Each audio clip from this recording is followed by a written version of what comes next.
पंडित हरिकृष्ण रतोड़ी द्वारा रचित पुस्तक गढ़वाल का इतिहास। 18वां अध्याय। भानु प्रताप का वंश और चांदपुर गढ़। चांदपुर गढ़ मल्ला चांदपुर परगने में है। गढ़ एक ऊंचे टीले पर स्थित है। उसकी दीवारें और कुछ भाग अभी मौजूद है। उसकी दीवारें कटे हुए पत्थरों की बनी हैं। यह लगभग आधे एकड़ भूमि को घेरे हुए है। यहाँ पानी नीचे नदी से खींचकर निकाला जाता था। नीचे नदी में जाने का कोई मार्ग प्रतीत नहीं होता है। लोगों का कथन है कि नदी में जाने का मार्ग सुरंग होकर था, जो अब बंद हो गया है।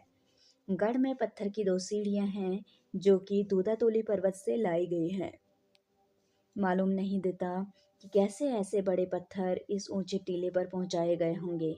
यही गढ़ राजा भानु प्रताप के रहने का था, जिसके वंश का संक्षिप्त इतिहास इस प्रकार पाया जाता है।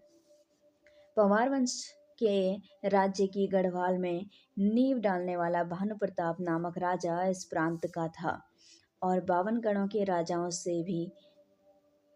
से यह बलवान भी था। इसके अतिरिक्त बद्रीनाथ का राजा कहलाए जाने से अब सब राजा धार्मिक दृष्टि से इसे अपना मुकुट मानते थे। भानु प्रताप के वंश की कथा इस प्रकार है। किसी क्षेमराज नामक राजा ने, जो परीक्षित के पुत्र जन्मेजय की 14वीं पीढ़ी में था, इंद्रप्रस्थ का सिंहासन प्राप्त किया था। उसके विसर्व नामक मंत्री ने राजा को मारकर स्वयं सिंहासन पा लिया था। क्षेमराज की गर्भवती विधवा रानी शत्रु से भयभीत होकर अपने सतीत्व, धर्म और गर्व की रक्षा के निमित्त एक चतुर और विश्वास पात्र दासी को साथ ले रात्रि को महल से भाग चली। वह मार्ग में अनेक प्रकार की कष्ट सहती हुई बद्रिकाश्रम में पहुंचकर ऋषियों की शरणागत हुई। ऋषियों ने उसे अबला अनाथ को आश्वासन देकर आश्रय दिया। वहां उसका पुत्र हुआ। इस पुत्र का नाम ऋषियों ने राजपाल रखा और इस अभिप्राय से कि इस प्रांत में कोई राजा नहीं है, इसी को ही क्षेत्र का राजा बनाएंगे। कुछ काल में ऋषियों ने उसे शस्त्र और शास्त्र में निपुण करके उसका राज्याभिषेक कर दिया। उस काल कुर्माद्री देश के किसी सुखवंत नामक राजा ने राजपाल पर चढ़ाई की, परंतु विक्रम नामक एक राजा ने, जो उस काल बद्रीनाथ की यात्रा के निमित्त आया था, सुखवंत को परास्त करके मार भगाया और राजपाल को राज्य देकर धारापुरी चला गया। राजपाल का पुत्र अनंगपाल हुआ, जिसकी कोई संतान न थी। भगवती राजराजेश्वरी की उपासना से उसकी एक कन्या हुई। उसका विवाह उसने उसी विक्रम के वंश के एक राजपूत से किया। उससे एक पुत्र हुआ, जिसका नाम पृथ्वीराज रखा। अनंगपाल ने उसी को अपना उत्तराधिकारी बनाया। पृथ्वीराज की कुछ पीढ़ी 30वीं पीढ़ी में भानु प्रताप हुआ। भानु प्रताप का कोई भी पुत्र नहीं था, केवल 2 कन्याएं थीं। ज्येष्ठ कन्या का विवाह उसने कुमाऊं के राजा के राजपाल नामक पुत्र से कर दिया था। कनिष्ठ कन्या का विवाह पंवार वंशज राजा कनकपाल से किया था, जिससे अब तक गढ़वाल का राजवंश चल रहा है। इसके आगे का इतिहास आगे पंवार वंशीय राजाओं के इतिहास में मिलेगा। पंवार वंश की उत्पत्ति और संक्षिप्त इतिहास। 19वां अध्याय। शास्त्र में क्षत्रियों के 2 ही वंश लिखे हैं, अर्थात सूर्यवंश और चंद्रवंश। इन दोनों वंशों की उत्पत्ति श्रीमद् भागवत में इस प्रकार से लिखी है कि ब्रह्मा के पुत्र मरीचि, मरीचि के पुत्र कश्यप, कश्यप से सूर्यवंश का जन्म हुआ। सूर्य की संज्ञा के गर्भ में श्राद्ध देव मनु पैदा हुए। श्राद्ध देव की पत्नी श्रद्धा से श्राद्ध देव के 8 बेटे इच्छाकु, नृग, शर्याति, दिष्ट, धृष्ट, करुणा, नरिष्यंत, पुषध्र, नभग और कवि उत्पन्न हुए।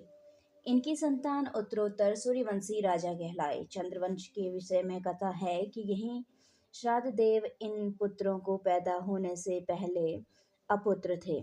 इन्होंने वशिष्ठ जी की संपत्ति से वशिष्ठ द्वारा मित्रा वरुण का यज्ञ करवाया था, परंतु इनकी स्त्री श्रद्धा केवल दूध पीकर होता के निकट गई और कन्या प्राप्ति की प्रार्थना की। यज्ञ के पूरा होने पर मनु की श्रद्धा से इला नाम की कन्या हुई। मनु को बड़ा खेद हुआ, को उलाहना दिया। तब वशिष्ठ जी ने ईश्वर से प्रार्थना करके इला कन्या को पुरुष बना दिया और उसका नाम सुधुम्न रखा। एक दिन युवावस्था प्राप्त होने पर सुधुम्न अपने साथियों को लेकर हिमालय की तलहटी में सुकुमार वन में आखेट के लिए पहुंचा, पर वह शिव पार्वती का विहार वन था। शिव जी के श्राप से वहां कोई नहीं जाता था, जो जाता था वह पुरुष से स्त्री बन जाता था। सुधुम्न जब वहां पहुंचा तो अपने को और अपने साथियों को स्त्री रूप में पाया। लाचार हो वह वन छोड़कर इधर उधर घूमने लगा। अकस्मात उसको चंद्रमा का पुत्र बुद्ध मिल गया और दोनों एक दूसरे पर मोहित हो गए। बुद्ध ने उसका पाणी ग्रह कर लिया और बुद्ध को सुधुम्न के पेट से पुरुरवा नामक पुत्र उत्पन्न हुआ, जो पीछे सुदुम्न के से प्रसाद से पुरुष हो जाने पर उसका उत्तराधिकारी हुआ। उसी पुरुरवा के वंश में उत्पन्न हुए क्षत्रिय चंद्रवंशीय राजाओं का वंश चला है। आज भी क्षत्रियों के बीच यह दोनों वंश प्रसिद्ध हैं। पंवारों के विषय में लोगों का विचार है कि यह जाति चंद्रवंशी है। कुछ लोगों का विचार है कि ये अर्वुदगिरी में ब्राह्मणों ने होम कुंड से इन्हें उत्पन्न नहीं किया, बल्कि बुद्ध धर्म ग्रहण किए हुए चार जाति के चार राज्य पुरुषों को अपने धर्म में दीक्षित करके अपने शत्रुओं पर विजय कामना हेतु अपनाया था। पुनः संस्करण और दीक्षित करने में होम की आवश्यकता होती ही है। राजा श्री प्रसाद और अन्य विद्वानों का यही अनुमान है। जब टाट्स, राजस्थान और पंवारों के प्राचीन शिलालेखों पर नजर डाली जाती है तो एक प्राचीन कथा मूर्तिमान सामने आ खड़ी होती है। पंवार जाति के कई नाम परिवर्तन हुए पाए जाते हैं, अर्थात परमार, प्रमार, प्रमर, पंवार। पंवार वंश की उत्पत्ति के विषय में पंवारों के प्राचीन शिलालेख प्रसिद्ध टाट राजस्थान की यह सम्मति है कि जिस प्रकार सूर्य और चंद्रवंशीय क्षत्रिय माने जाते हैं, उसी प्रकार अग्निवंश अग्नि से पैदा हुआ माना जाता है। यह अग्निवंश प्राचीन प्रसिद्ध प्रमाणों से चार प्रसिद्ध क्षत्रिय जातियों का विभक्त माना जाता है: परमार, चौहान, सोलंकी और परिहार।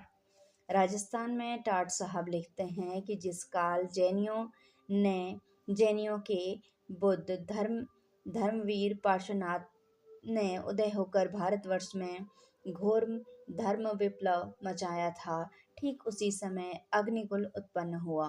उसी भयंकर धर्मोदय काल में जैन लोगों की चढ़ाई से रक्षा के निमित्त ब्राह्मणों ने इस अग्निकुल को उत्पन्न किया था।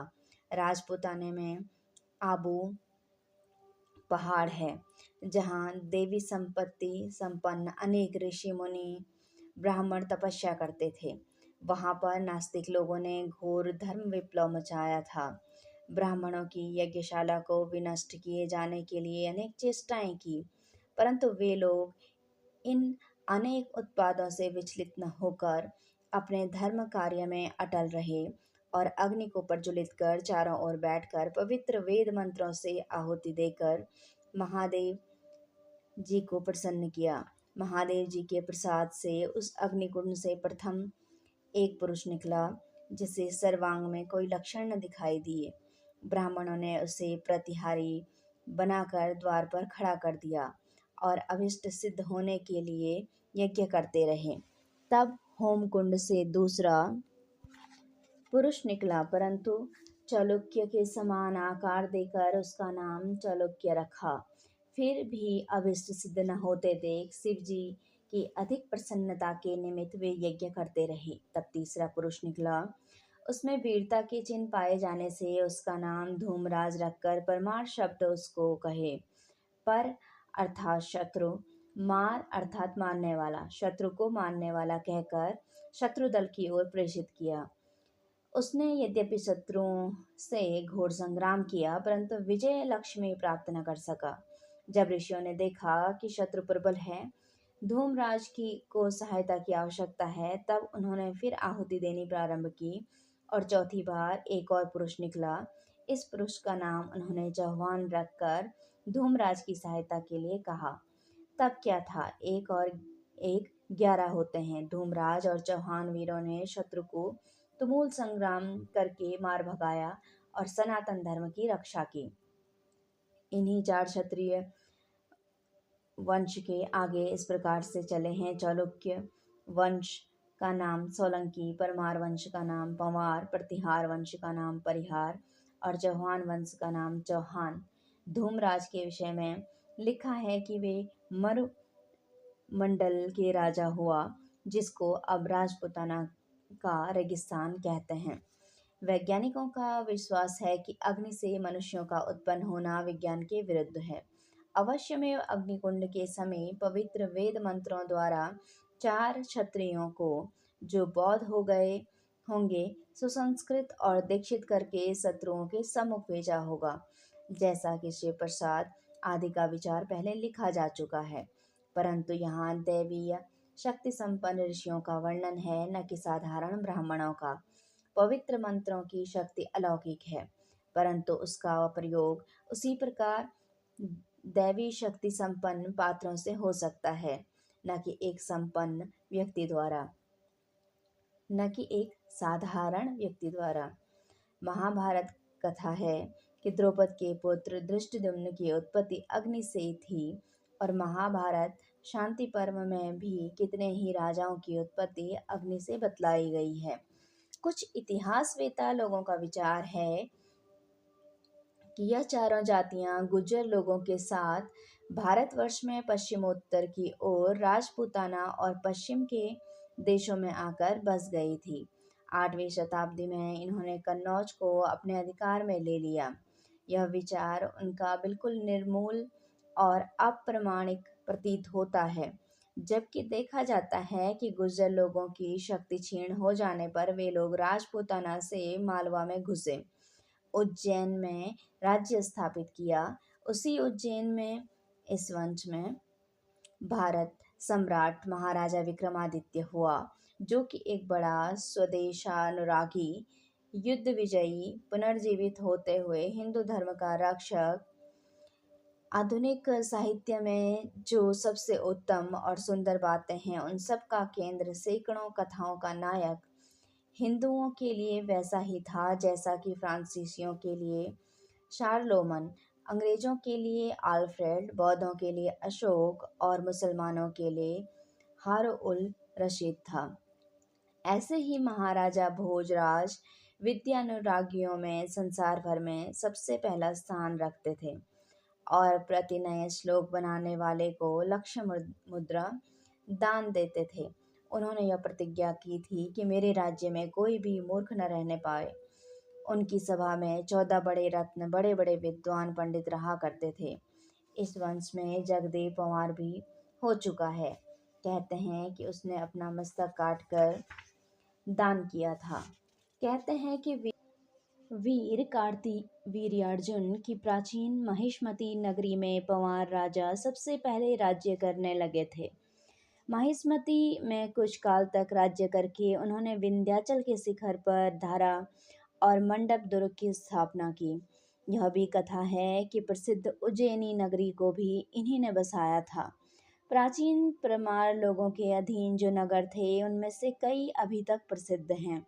महिष्मती, महेश्वर, धारा, मंडप दुर्ग, मांडू, उज्जैनी, चंद्रभागा, चित्तौड़, आबू, चंद्रावती, मऊ, मैदान, पंवारवती, अमरकोट, लोहदुर्वा और पाटन। इन नगरों में से किसी को उन्होंने विजयी किया था और किसी को बसाया था। पंवार कुल का राज्य नर्मदा नदी के उस पार दक्षिण में बहुत दूर तक फैल गया था। भट्ट ग्रंथों से पता चलता है कि सन 714 ईस्वी में राम नामक पंवार ने तैगंग देश में एक स्वतंत्र राज्य की स्थापना की थी। कवि चंद्र भट्ट ने लिखा है कि राम पवार भारतवर्ष में चक्रवर्ती राजा थे। उसके अधीन बहुत से राजा सामंत की तरह रहते थे। वरदाई ग्रंथों में भी उसके विषय में ऐसा ही लिखा गया है। पवारों का इतिहास बहुत विस्तृत है, परंतु लेखक उनको यहाँ पूरा वर्णन देना ठीक नहीं समझता। केवल इतना ही लिखना आवश्यक समझा जाता है कि उज्जैनी राजवंश में सन 800 ईस्वी में उपेंद्र कृष्णराज ने अपने अन्य कुटुंबी परमार राजाओं से संबंध तोड़ दिया था और मालवा में आकर धार में स्वतंत्र राज्य करने लगा। इसका नाम ताम्रपत्रों में कृष्णराज लिखा हुआ है।